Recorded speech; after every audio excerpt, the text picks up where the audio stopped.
What's up, my peeps? So, if everything went well, this will be my second video of the week, and like I said, this is gonna be from one of you guys, from a follower, and welcome back to my loyal followers. I appreciate you guys. Don't forget to subscribe if you're not a subscriber.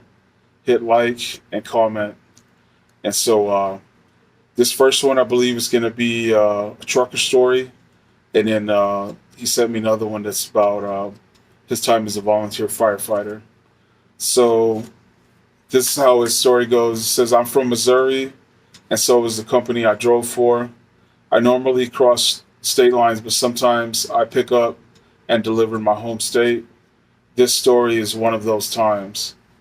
So he says, "I picked up a loaded trailer in St. Louis at our staging lot, and it was headed to a Dollar General distribution center in Fulton, Missouri.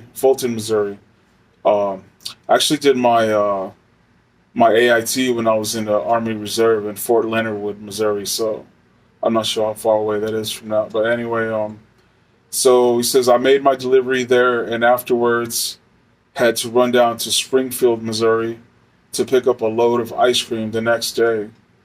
I left I left the DC at 11 o'clock at night and had to take old US 54 most of the way down.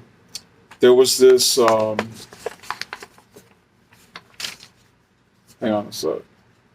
There was this super thick fog, and at times I thought I saw shapes of people coming out from the road. I got this intense feeling to not look at the of passenger side mirror of my truck. I thought I saw people walking along the side of the shoulder of the road at points in time. That's kind of crazy. I saw an old 50s Ford panel truck driving in the other side. At least it was going the right direction, and not driving straight at me, of course. And it looked solid, but far from restored. So I won't call that a ghost, but it sure added to the damn creep factor. Hell yeah, that sounds like the truck from Jeepers Creepers. Fuck that.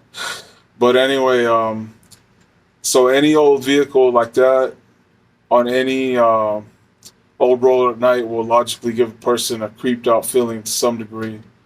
I bet that the owner probably took it out for a spin at night to creep people out. Yeah, it could be, yo. I mean, it sounds like something I would do, and I'm sure plenty of people are familiar with taking a moonlight drive. I used to do it every weekend when I had a night job before I started trucking. Yo, that's something me and my family like to do on my nights off or days off from work. We like to go cruising at night. It's just something we've always liked to do. I know, like, some of my friends and family, like, always tell us like we're crazy for doing it, but I don't really see like what's crazy about it or why it's a big deal. But anyway, so he says I'd say out of the 120 or so miles of that trip, about 100 miles was an old US 54. Not a long drive for a trucker, but it was intense for me, and it felt like a longer drive than it actually was given the circumstances. I want to add to this side note, these old federal roads predate the interstate highway system by decades. These roads were in use before automobile safety was even thought of, and some predate even cars. Oh, wow, that's crazy. I've been wanting to do a paranormal investigation of my own, particularly of that old road in Missouri, and US 54 is the number one on my list if and when I start conducting investigations. And so he said he would share any evidence he found with me. Yeah, that would be cool, man. I would definitely upload that on my channel. Um, so then he says, I hope I presented this well for you. I don't write these stories down on paper first. I just start typing details out as they hit me. But hopefully yeah, it's good, man. Like, yeah, and like he said he would send me some more. So This is the other one about the uh, volunteer firefighter story. So he says this story, it pertains to my days as a volunteer firefighter. The town I volunteered in had the same firehouse from 1939 to 2018. Before the old firehouse was a firehouse, it was a jail and police station. The jail cells remained intact after the fire department took it over. In fact, it was used to be a prank, or it used to be a prank to lock the rookie in one of the cells. And he said, LOL, I've been locked in myself. With all the history of this place in mind, it shouldn't be a surprise that the place has some energy to it, some creepy energy to it. What is a surprise to me is that none of the other firemen said it was haunted. I think it was a public image thing, or more so, just giving some background to the place. Yeah, I don't know. Maybe I don't know. Maybe firefighters think they're too tough to talk about a place being haunted. I don't know. I mean, if it's supposedly haunted. But so, anyways, said this story takes place my first year, I believe it was. I was hanging around the firehouse after the other firemen had left. This was a common thing for me, especially on like a Friday night. So I'm the only one there. The truck bay doors are open. The last guy to leave has to close them. I was out in the truck bay and I'm hearing hard footsteps around one of our trucks. I called out, "Who's there?" And there was no response. I figured it was one of the firemen trying to fuck with me.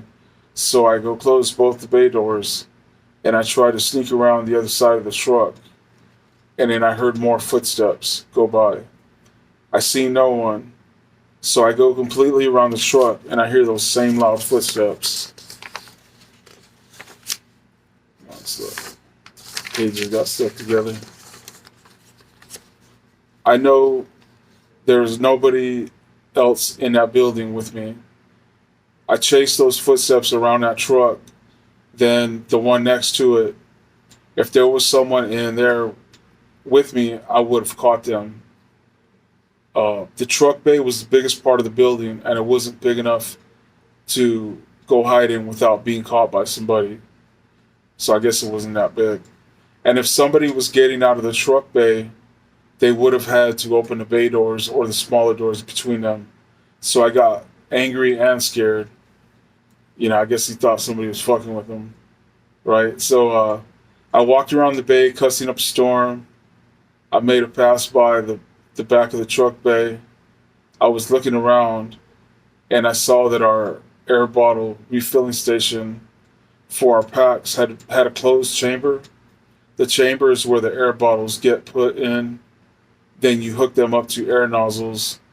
Then you open the air valves and shut the chamber. If you didn't know what I was talking about, yeah, I think it's probably the things they wear on their back, right? The oxygen tanks, I think. So anyway, so I continue to talk my shit. I would have been doing the same thing. And circle the trucks. I get back to the air bottle refilling station, and that damn chamber is wide open. That chamber was like a door handle to hold it shut, and that refilling station, being a high pressure machine, does not come open easy. I figured whatever I was yelling at was strong enough to open that, then it was strong enough to shut my big ass up. So I left. Probably a good choice, man. I told the other firemen about it the next day. They said nothing happened and I'm full of shit. They said they've been on there for years and never saw nothing. I said, check the cameras. They said the cameras don't work. I said, I thought, really? How convenient. So I think they knew it was haunted, but for public image purposes, I guess they don't believe in the paranormal. So that was the story. And then he, said, tell me what you think about it, man. And if you want me to, I like more. Yeah, definitely, man. If you're listening, bro, definitely send me some more stories, man.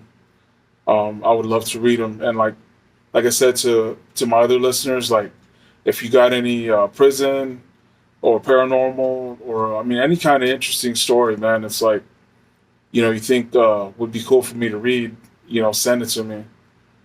And like I said, all you got to do is make a comment, and then I'll give you my email, and you can type it out, send it to me in email form. So he said from now, Headless Horseman. He said, I know I didn't say the name of the town, but it's a small town in Missouri.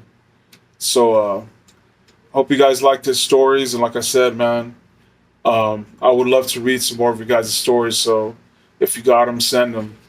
For now, this is another video. Your homie, Big Cisco. Peace.